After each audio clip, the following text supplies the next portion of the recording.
sentar lo que se le cae. Karel define. Karel define. ¿Esta silla está acá a propósito? Es para el invitado de piedra. Okay. No, sácala si quieres. Mira, aquí es que estén cómodos y que puedan escuchar. Yo hice esta presentación en Manantiales, tratando de apurarlo un poquito, media hora más o menos, y después tenemos tiempo, si quieren podemos dialogar un poco en función del tema. ¿Sí? No es una presentación de un tema como hipótesis. Vamos a entrar al final. Vamos a ver lo que es. Aquí está. Voy a estar leyendo un poco si no les importa, porque ¿viste? La memoria es corta y uno tiende a improvisar, entonces este trabajo es un intento. Mira, no puedo seguir hablando, no. Llegó la octava maravilla del mundo.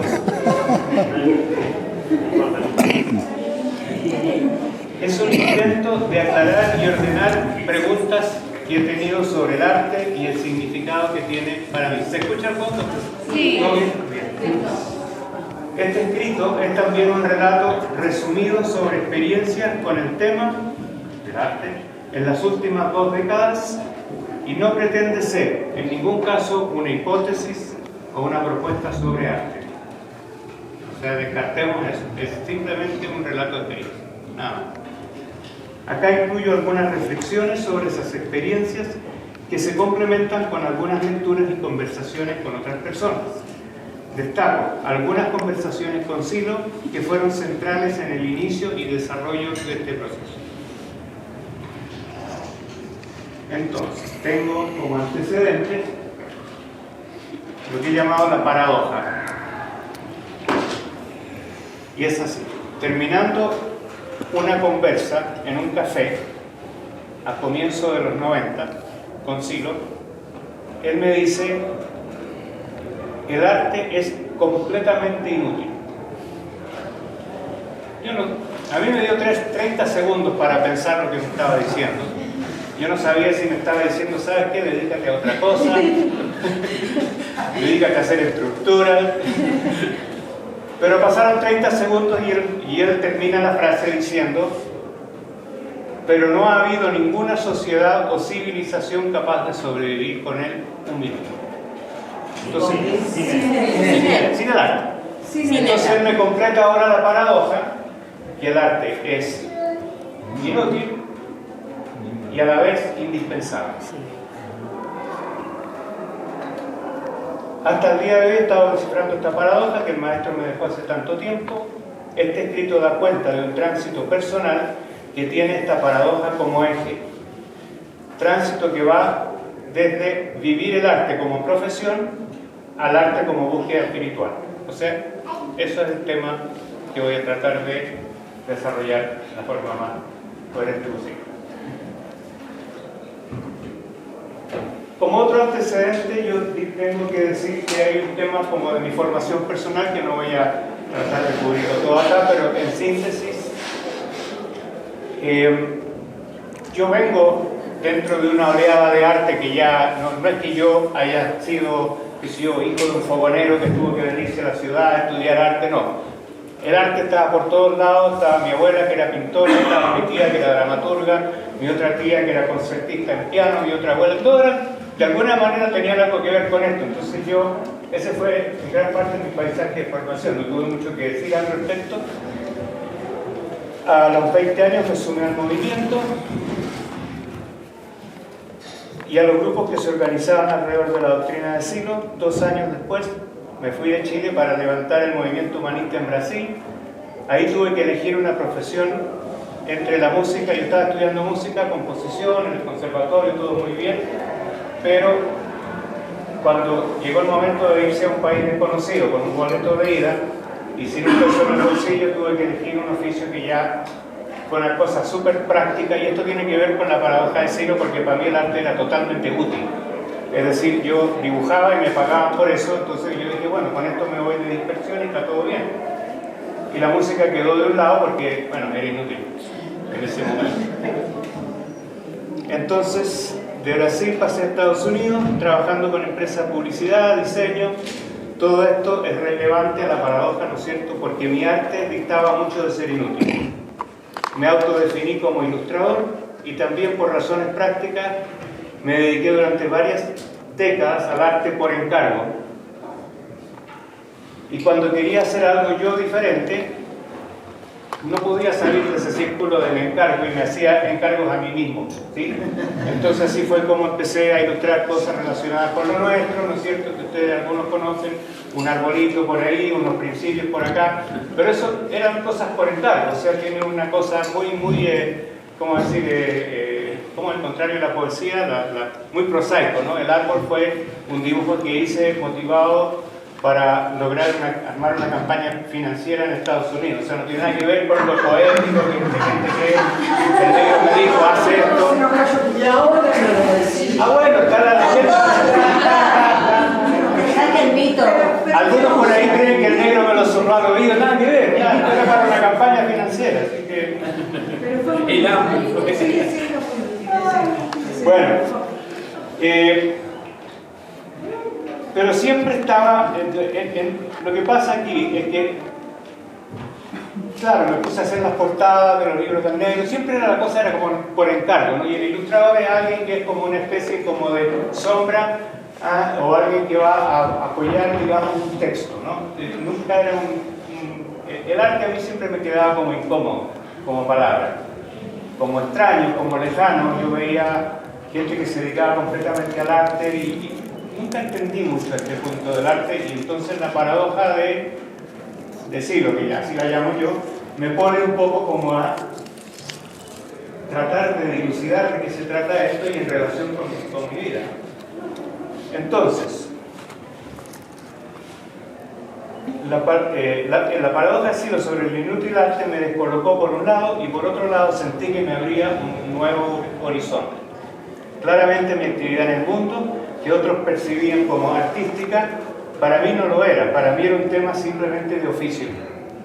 Y al verlo así sentía que ponía al arte, aquella escurridiza palabra, en otro plano, en un lugar del que muy poco sabía, pero algo intuía a la vez que experimentaba un vacío enorme con cada intento de salir de mi zona de confort. Y esos son mis antecedentes personales, así que ahora podemos entrar en el tema. El primer tema, y desarrollo acá, lo llamé Aprender a ver, y me lo robé de las conferencias y de la disciplina mental, por supuesto. La fotografía como espacio de juego y libertad. Esta aparente incompatibilidad entre mi arte útil y el otro arte siguió por muchos años sin resolverse, y al comienzo del milenio, o sea, una década después de la conversa del café, surgieron dos proyectos en la dirección de explorar el que para mí era un inmenso y desconocido mundo del arte con mayúsculas. Uno de ellos fue el Grupo Antoja, del que voy a hablar después, y otro fue la fotografía, a la que me aboqué buscando un espacio donde poder explorar con libertad, un espacio para jugar, un espacio limpio de finalidades, de compulsiones y, por supuesto, limpio de utilidad. No puedo decir que lo logré plenamente, pero algo siento que avancé en esa dirección.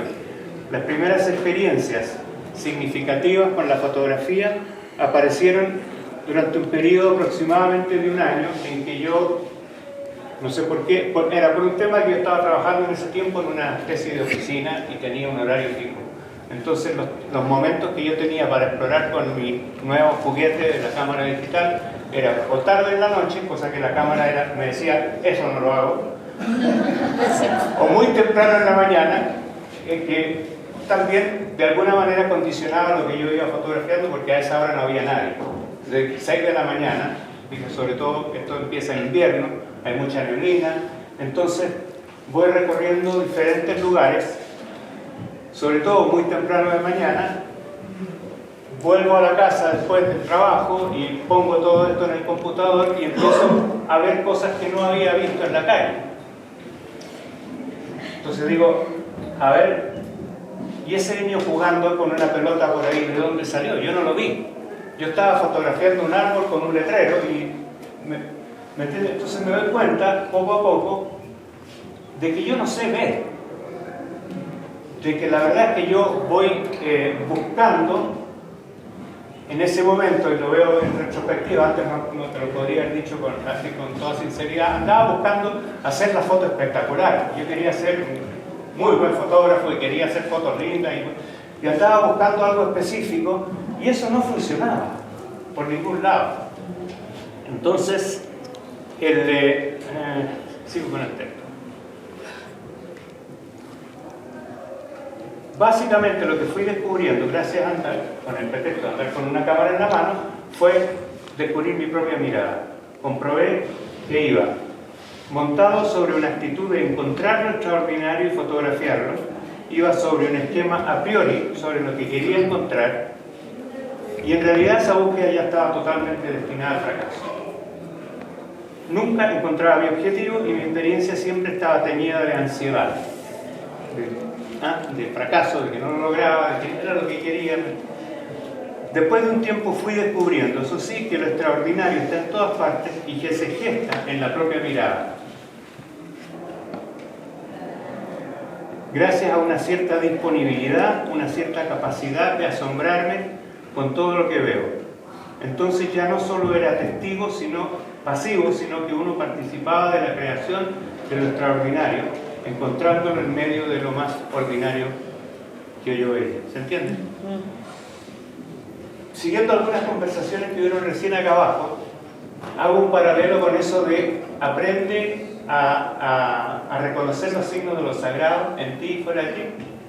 Que en alguna discusión llegamos a la conclusión todos de que los signos de lo sagrado están ahí todo el tiempo. Que es como que el único problema es que tienes que ajustar la antena, nada más. Entonces, ese trabajo de fotografía para mí fue un poco eso. Y tengo acá un texto que sintetiza la experiencia y que lo voy a leer. Vuelvo al otro día.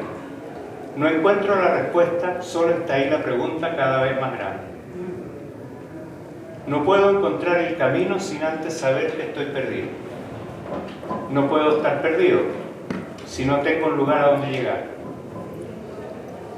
Voy a otros lugares donde creo encontraré respuestas, pero solo encuentro las preguntas que otros han dejado atrás. Una iglesia, un cementerio, una calle iluminada de noche, un mercado al mediodía, una caleta de pescadores.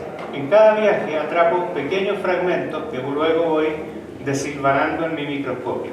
Busco algo vivo que me dé sentido, y poco a poco las imágenes comienzan a componerse.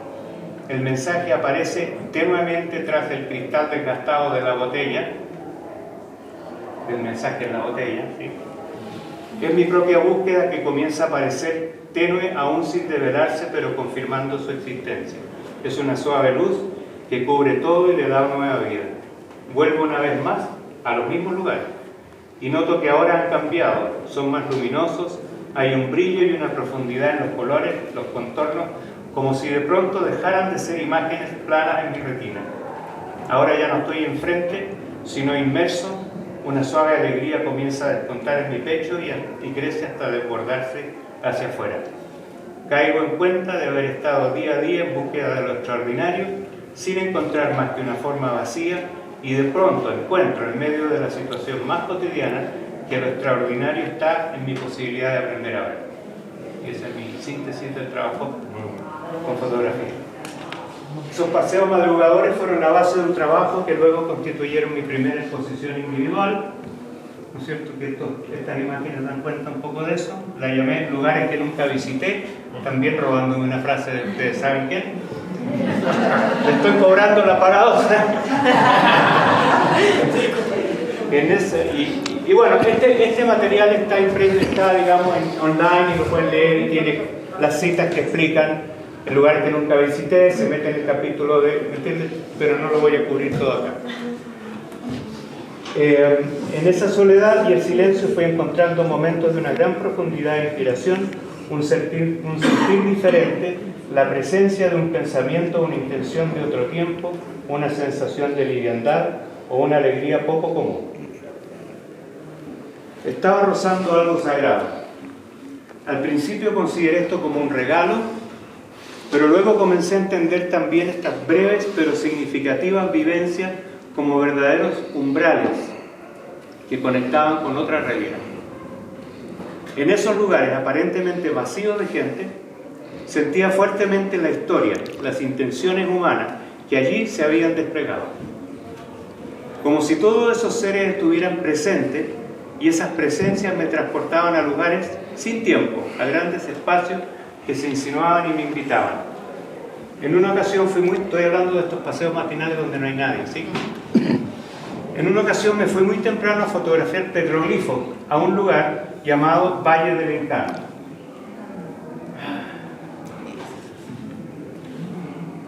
Durante el recorrido, o sea, una vez llegado al lugar, me fui recorriendo, lo caminé entero, qué sé yo, tomé fotos de los petroglifos y en un momento me senté sobre una roca elevada.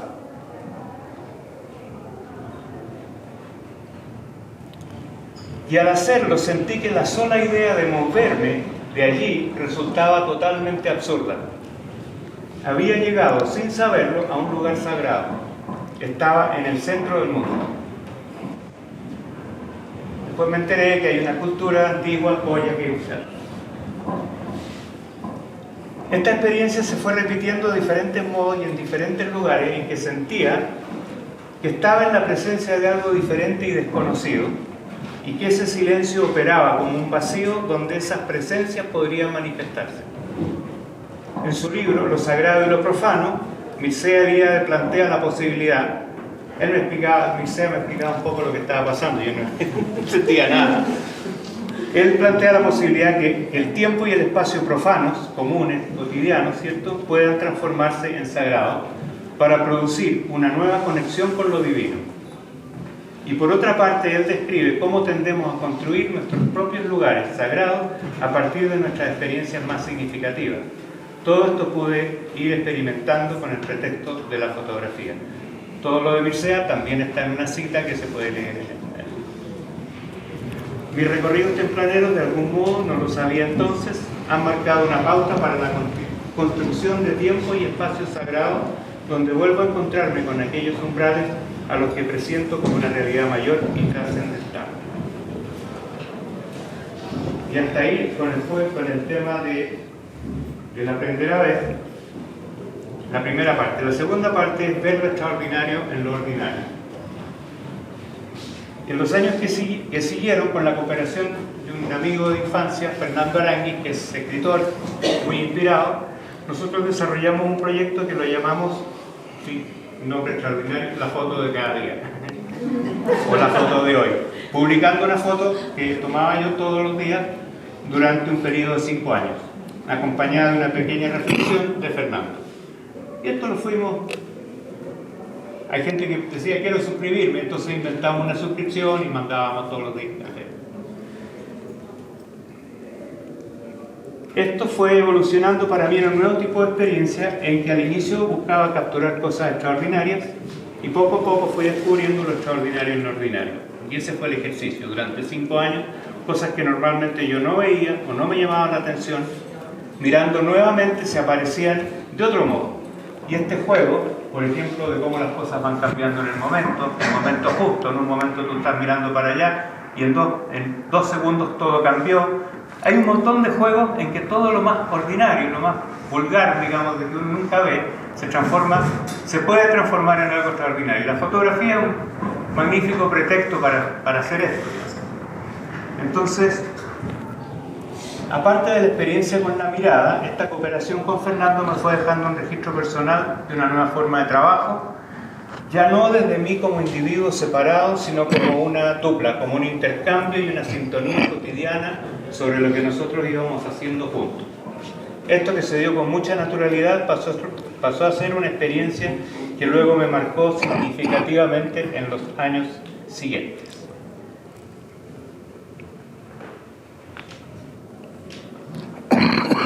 Extraordinario.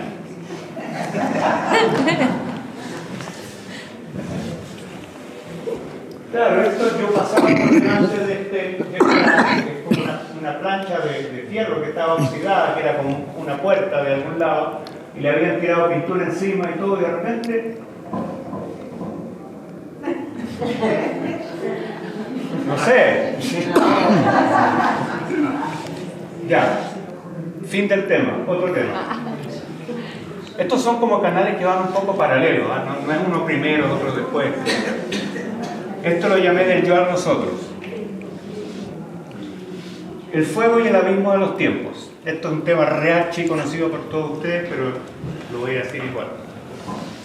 Durante este tiempo me invitaron a participar del Taller del Fuego, entre Santiago y Mendoza, trabajo que duró aproximadamente 4 años, donde fuimos intentando recrear la relación del ser humano con el fuego, desde los primeros homínidas, en el descubrimiento, captura y conservación del fuego, hasta la producción y su aplicación mediante el aumento de temperatura, llegando a la fundición del hierro. La exploración por la conservación del fuego y luego la producción de este fue un año entero de trabajo sostenido e intenso, no exento de frustraciones. No queríamos recurrir al conocimiento que ya existe sobre cómo producir fuego, por lo tanto tuvimos que averiguarlo en la práctica desde cero, frotando piedras y maderas, hasta que un día, aquí viene una pequeña descripción del relato de cuando hice fuego por primera vez con mi amigo Esteban Boazo en su patio de horno. La chispa se encendía en la noche, un pequeño pedazo de noche. El golpe de piedra contra metal mantenía el mismo ritmo, un ritmo de fe.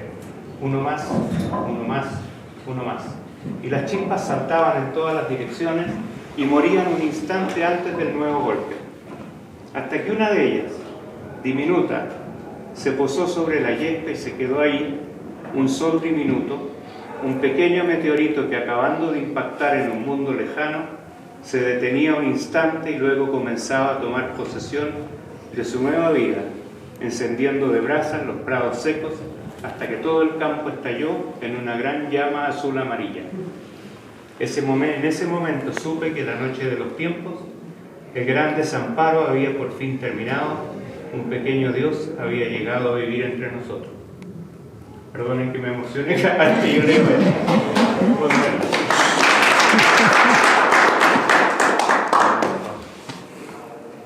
No, y fue gracioso porque estábamos con el Esteban, que habíamos estado un año tratando de hacer esto, y estaba de noche, estábamos en el patio de horno, estábamos soplando no sé cuántos ratos de la cosa, y finalmente se hace el fuego y estábamos tan emocionados que yo me puse a llorar, no sé si el Esteban, nos abrazamos profundamente y de dentro de la casa sale el Daniel Zimmerman y nos ve ahí y dice, perdón.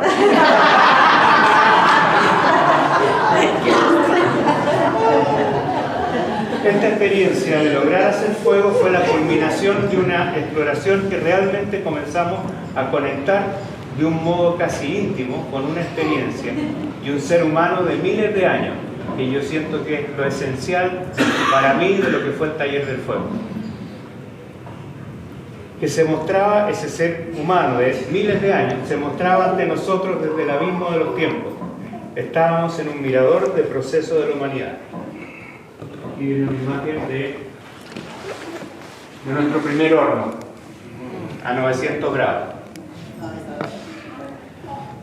Otro tema.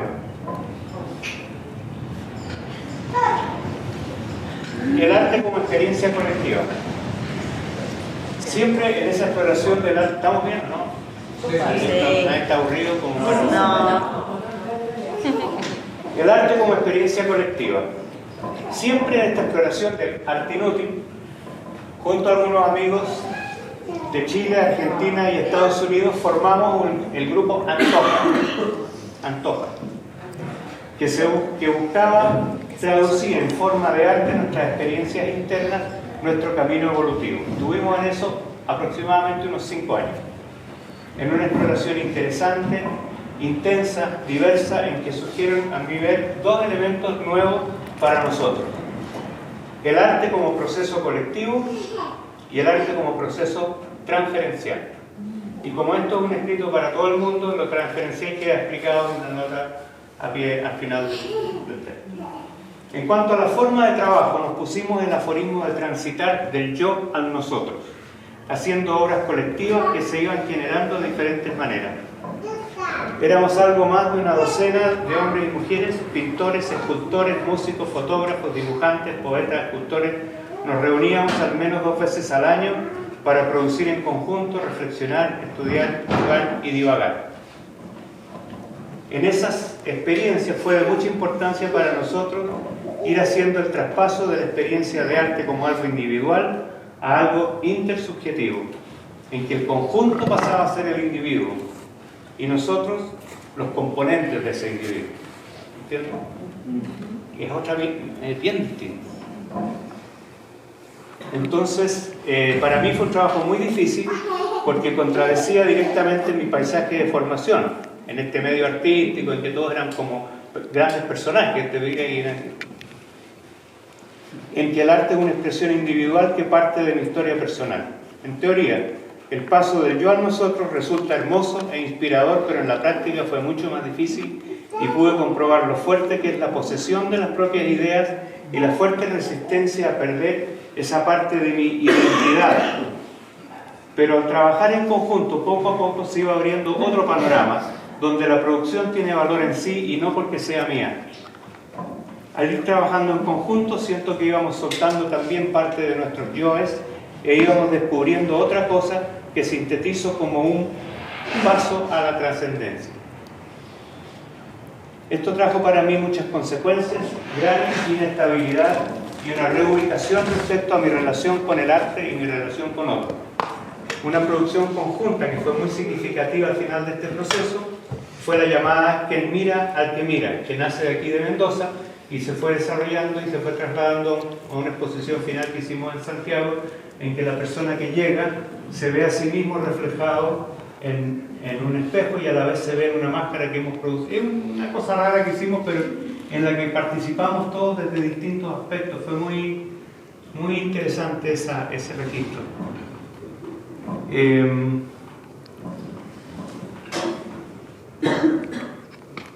Otro tema. Esto es como encajado uno en otro, ¿no? Develar el mundo interno. La máscara como forma de arte transferencial. Lo del arte transferencial partió en una reflexión compartida en Antoja de ver en nosotros, y principalmente en el medio, una tendencia creciente en el arte como catarsis, es decir, como descarga de tensiones. Lo veíamos en el medio con toda claridad y con menos claridad en nosotros, pero suficientemente como para proponernos un cambio de rumbo. Nos propusimos el arte no como agente de descarga, sino como agente de cambio. Un cambio orientado por la necesidad de superar la violencia y el sufrimiento en nosotros y en la sociedad. Queríamos transformarnos y transformar nuestro medio. No sabíamos mucho por dónde empezar, pero al menos sabíamos lo que no queríamos. Y de ahí en más, todo nuestro trabajo, tanto individual como en conjunto, lo hicimos siguiendo esa idea. De algún modo también nos fuimos entrando en terrenos desconocidos, desplazándonos desde el arte denuncia, que operaba sobre algunos paisajes conocidos, hacia el terreno de la poesía, que tocaba con la inspiración y lo intuitivo. En uno de los retiros de Antoja que tuvimos una visita de siglo, que fue aquí cerca en Potrerillo, el arte transferencial fue justamente el tema central. Nos preguntó en qué estábamos, le comentamos en qué estábamos y le hablamos del arte transferencial como aspiración. A él le pareció de mucho interés, trayendo a colación antecedentes de la antigüedad, como los misterios de Eleusis, lo que fue más tarde expresándose como los rudimentos del teatro griego. De todos estos intercambios, reflexiones y referencias a la antigüedad, yo me quedé con el tema de la máscara. Recuerdo que de niño miraba por largos ratos una colección de máscaras que había en la pared de la casa de mi abuela, con una mezcla de fascinación y horror, que eran para mí un gran misterio. Me puse a estudiar cómo se daba esto de la máscara en diferentes épocas y culturas y pude comprobar que era un fenómeno bastante universal. Aparte de estudiar, me puse a hacer máscaras, a producirlas de todas las formas imaginables. Hicimos máscaras de arcilla, hicimos máscaras de papel, llegamos a hacer máscaras materiales que ni siquiera sabíamos, como una fórmula que me pasó una vez la Marta Lucas, que después me confesó que nunca la había usado ella. Era una mezcla entre arcilla y papel, por ejemplo, con un poco de maicena y otros elementos de comida, que resultó perfecta. Bueno, es lindo el tema, ¿no? Pero más allá del asunto de la materialidad, el interés mío era cómo rescatar atributos humanos a través de expresiones faciales, personajes, etc. No buscaba algo estético, sino que la máscara expresara algo interno mío, algo a veces escondido y a veces evidente. Fui descubriendo poco a poco que mis máscaras me mostraban aspectos de mí mismo que yo desconocía, personajes internos que cobraban vida especialmente al hacerlas en forma de caricatura. Fue todo un giro de cabeza comprender que la máscara ya no era para ocultar, sino para develar. En momentos me apoyé en las semimáscaras grotescas de la comedia del arte, que es la imagen que viene antes, intentando llevar al extremo las expresiones y el tipo de personaje, ¿no es cierto? No, esas están después, perdón, me equivoqué. Siempre en un estado, el tipo de personaje, por ejemplo, hay un personaje que es el ingenuo, si quieres cambiarlo, está ahí, después está otro que es el que dice a mí no me importa, en fin. Pero son personajes que corresponden con actitudes internas, que uno no las tiene muy claro, pero uno las siente. Y en el momento que le pones una máscara, es como, lo tengo al frente, lo puedo manejar, lo puedo pisar, puedo hacer lo que quiera con él. Entonces, yo no tenía muy claro por qué estaba haciendo todo esto, pero había gusto y había intuición de que me iban guiando en el proceso. Era como si estas máscaras comenzaran a decir cosas sobre mí mismo, sobre mi forma de ser. A veces lograba develar un problema interno, una contradicción, a medida que modelaba una máscara o incluso una vez terminada al ponerme. Entonces comencé a compartir esto con otras personas en forma de talleres que iban desde una experiencia de fin de semana o de un día hasta trabajos sostenidos por varios meses, desde un grupo de amigos con niños sin experiencia plástica hasta cursos universitarios en una escuela de diseño, una veintena de talleres en 5 países durante un periodo de 5 años, y lo más probable fue ver cómo esa experiencia que describo era muy similar en casi todos los casos de las personas que hacían esto. Basándome en mi experiencia personal y en la de otros durante los talleres, aparte de los estudios sobre la máscara en culturas diferentes, pude concluir que la máscara, tanto su creación o confección como su uso, contribuyen significativamente a un trabajo de tipo transferencial para las personas involucradas. Como síntesis de esta experiencia puedo decir que los mayores temores que tenemos son los que no podemos ver, los que viven agazapados dentro de algún lugar oscuro de nosotros. Pero si tomamos esos monstruos, les damos un nombre, les damos una cara y una expresión, estamos ya dialogando con ellos. Los estamos poniendo frente a nuestros ojos y los grandes temores se van disipando como se disipan las tinieblas de una larga noche al repuntar el día. Esta experiencia me fue abriendo el camino hacia ir dilucidando lo del arte inútil, entendiendo que esto implicaba un tipo de utilidad, pero claramente no de este mundo. ¿Sí? Ese es un pequeño paso con la paradoja. Entonces aquí hay un montón de máscaras blancas que son solamente estudios de expresión, en fin. Otro tema. ¿Cansados? ¿Queréis que paremos? No. ¿Estamos bien? ¿Seguro? Sí. Se va poniendo más densa la cosa.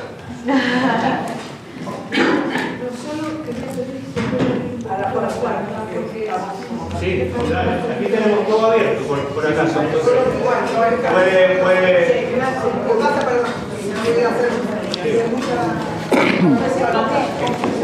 El fin se ofreció para pararse ahí y soplar para acá.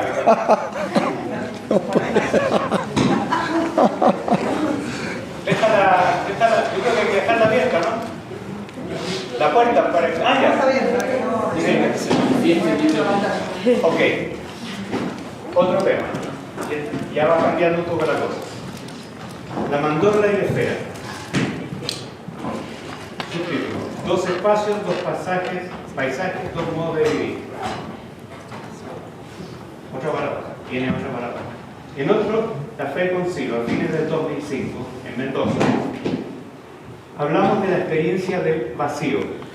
Y él me puso frente a otra paradoja. Me dice: si cultivas el vacío central, tu vida se transformará significativamente. Me quedé con la pregunta de cómo voy yo a cultivar aquello que no puedo ver ni percibir. Él simplemente respondió que era algo que se hacía siempre por costado, nunca de frente. De hecho, me lo puso de una manera bastante más crasa. Me dijo: ¿has visto cómo mean los perritos? Sí, le digo: ¿pero qué tiene que ver eso? Bueno, viste que como que levantan la patita para allá y como que miran para el otro lado. Así se cultiva el vacío central. Entonces, ahí quedé con la sensación de estar ante una gran revelación, pero sin saber cómo carajos avanzar. Entonces comencé a dibujar figuras y espacios redondos, buscando esa entrada al anhelado vacío central. ¿Ya?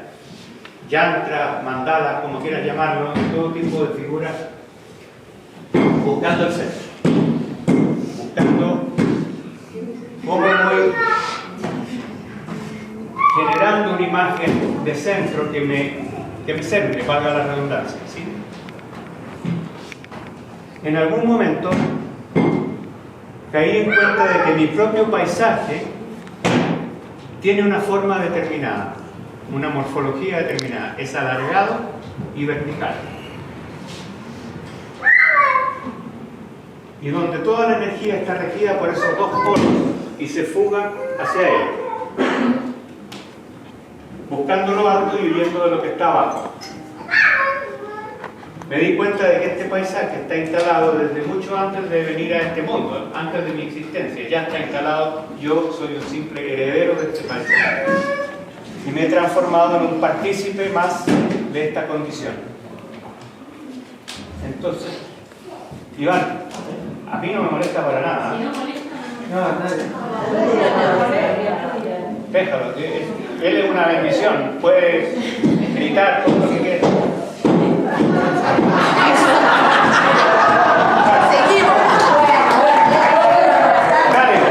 Tengo la aceptación tengo la aceptación del profesor. No te aproveches. Hay que concentrar. Tengo un termo de goma. Bueno. Ok, vuelvo sobre este tema. En algún momento caigo en cuenta que mi propio paisaje interno, por vía del paisaje de formación, ¿no es cierto?, tiene una forma determinada que es alargada y vertical. Es una mandorla, donde la energía se va arrancando por los polos, fuga, nunca se queda en el centro. Y siempre va tendiendo hacia arriba y huyendo de abajo. ¿Ya? Incluso esto después lo descubrí, después de 30 o 40 años, lo descubrí que estaba en la mirada interna. Dice: qué mal estamos cuando tenemos que mirar para arriba. ¿Viste esa parte que dice eso? No dice tal cual. No. Me di cuenta de que este paisaje está instalado mucho antes de mi existencia y al heredarlo me he transformado en un partícipe más de esta condición. Entonces me pude ver más claramente mi objetivo respecto al vacío central. Este solo podría existir en un mundo esférico que me propuse construir. Soñar no cuesta nada. En el 2020, con la pandemia, me fui a vivir al campo. Estuve prácticamente solo por un año en que el dibujo y la pintura se transformaron en mis actividades principales. Seguí con la búsqueda del vacío y el centro, haciendo pinturas donde los componentes bailaban por todos lados, pero siempre había una búsqueda del centro.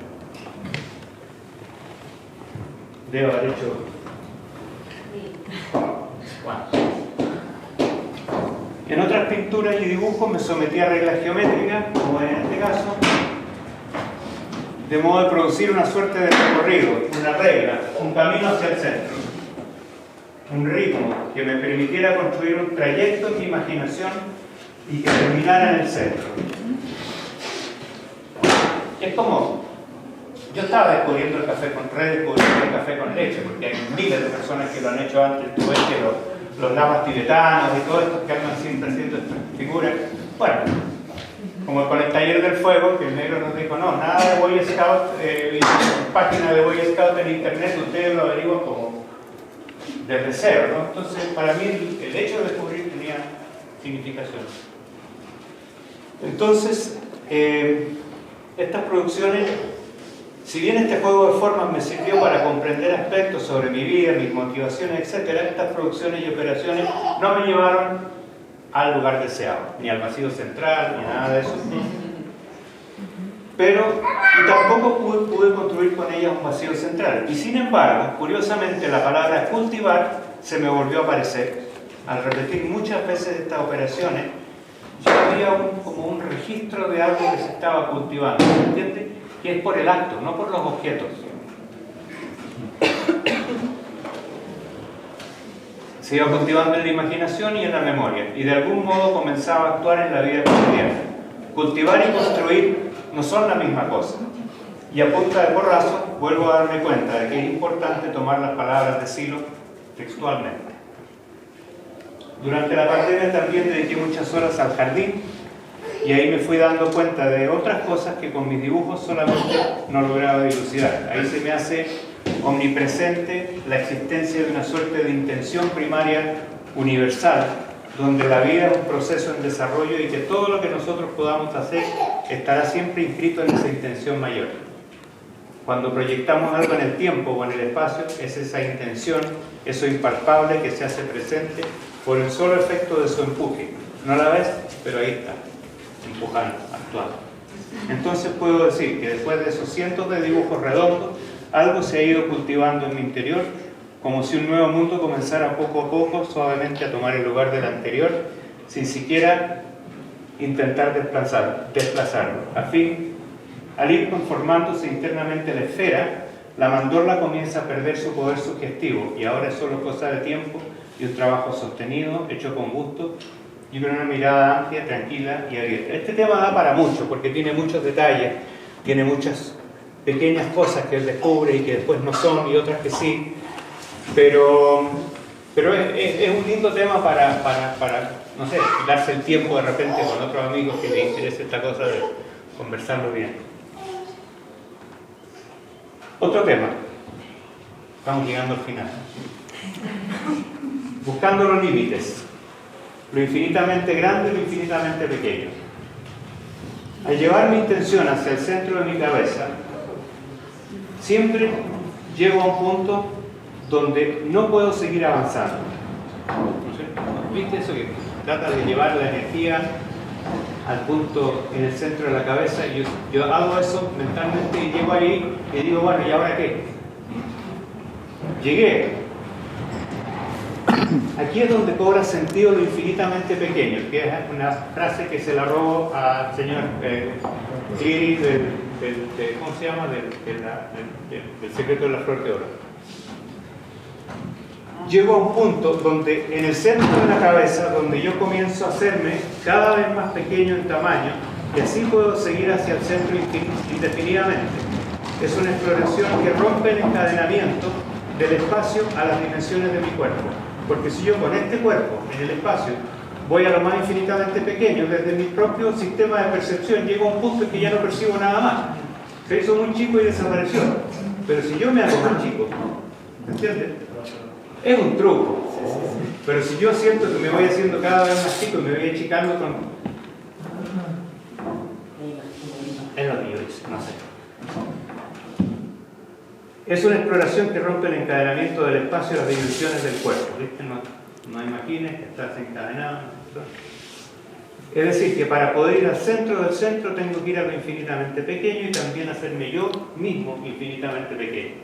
Lo mismo puede hacerse hacia lo infinitamente grande.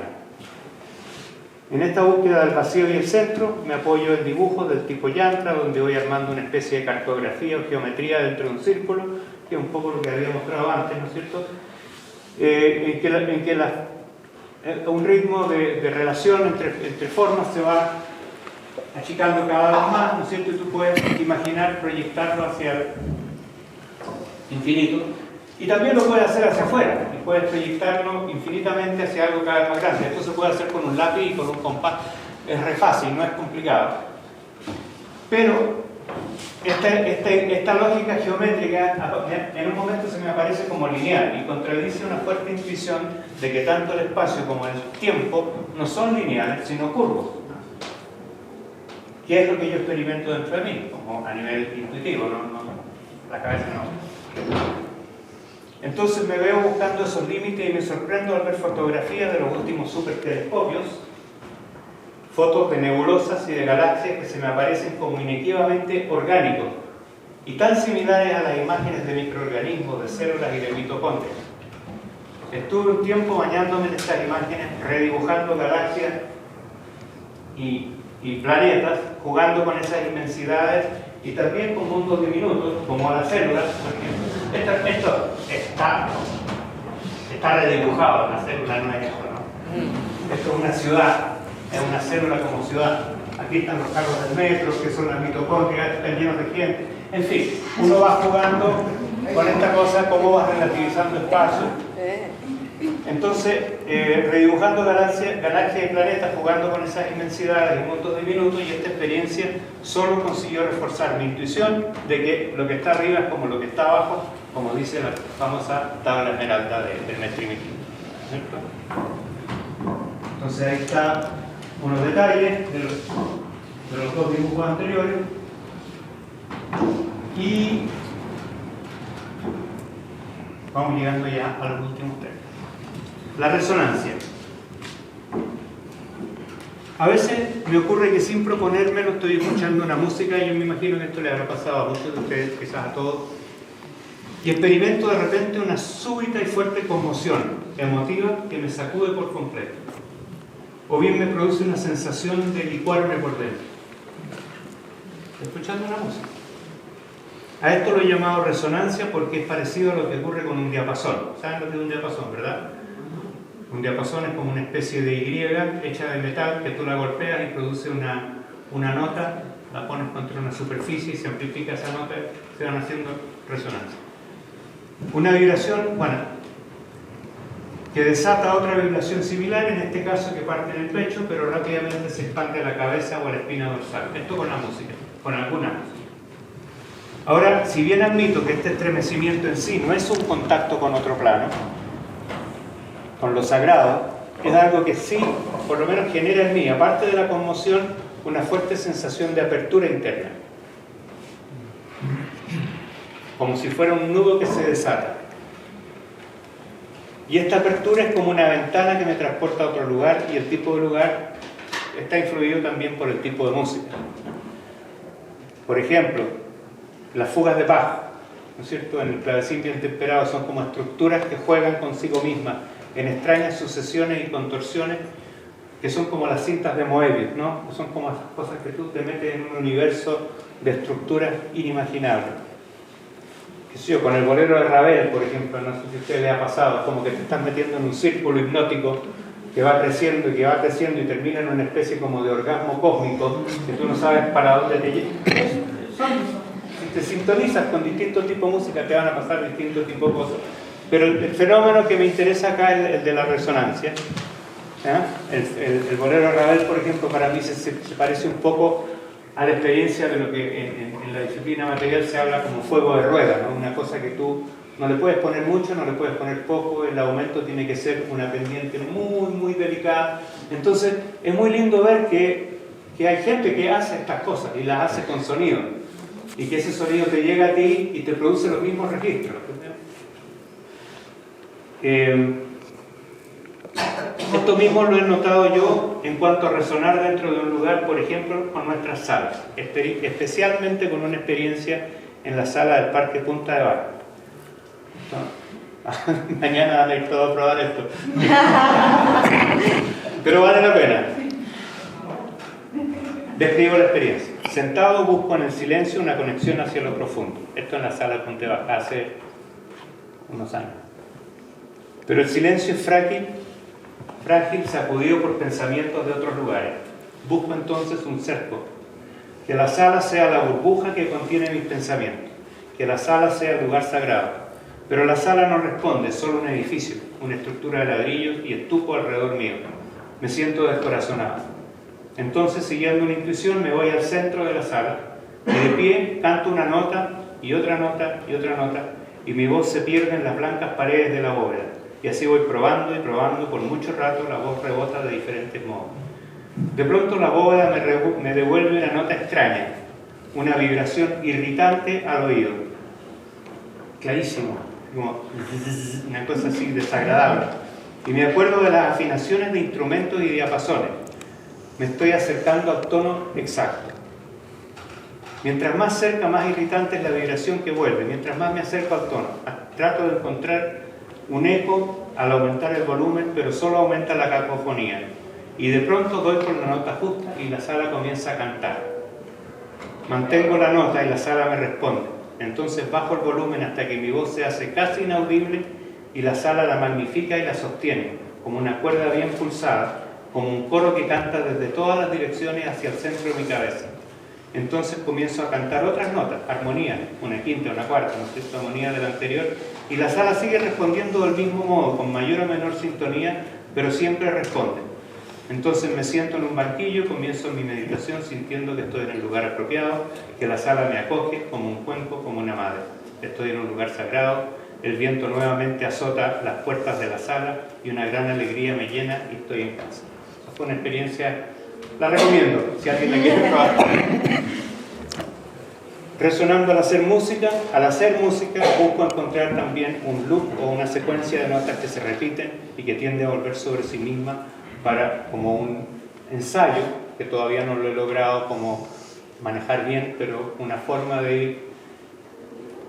Es como un trance, es como generar un trance que te saca de este plano, te va dejando el yo y todas sus cosas al lado y va succionando, se va quedando solamente con lo esencial.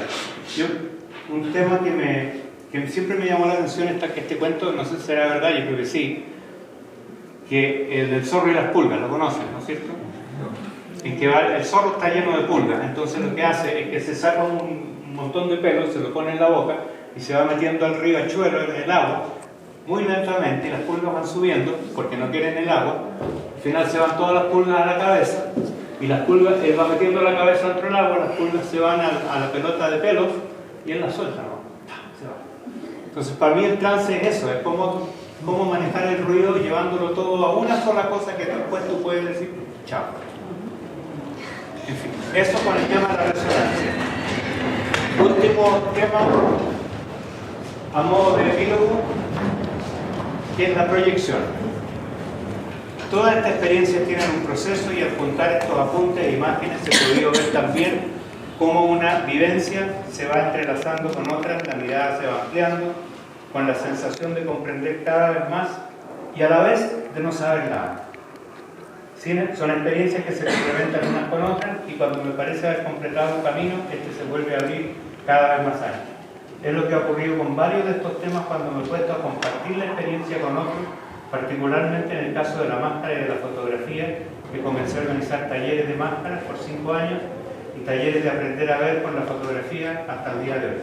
Esto me ha puesto nuevamente en la experiencia, pero de un modo más amplio, en la sensación de que la experiencia ya no es mía, sino es algo más grande que continúa creciendo.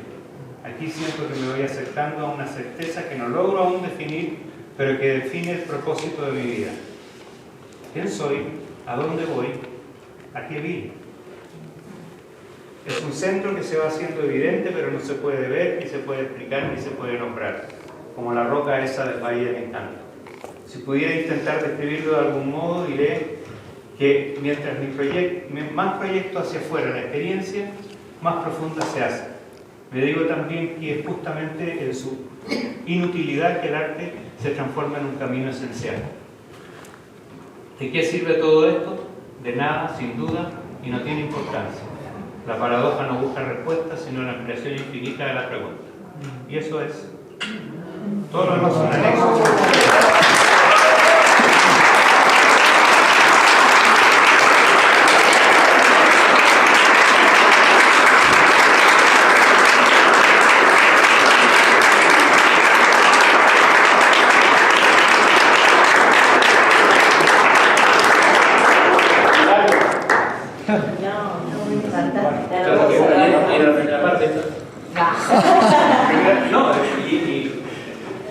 Esto sigue.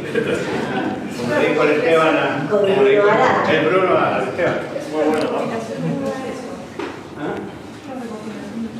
Claro, en realidad es eso. Es muy simple. No es un intento de hacer un tratado sobre nada, sino que bueno, cómo todo esto, qué pasa con la paradoja. Así que eso es todo en lo que a mí respecta. Si alguien quiere que conversemos o quiere tirar algún tema o preguntar algo, yo feliz. Estamos aquí por un rato más. Gracias. Muy hermoso. Por nada. Muy hermoso. Espectacular, muchas gracias. Muy hermoso. La otra parte de la frase del negro no la que dice que no se la puedo sobre el crecimiento. Sí, una sociedad sobre el crecimiento. Tiene la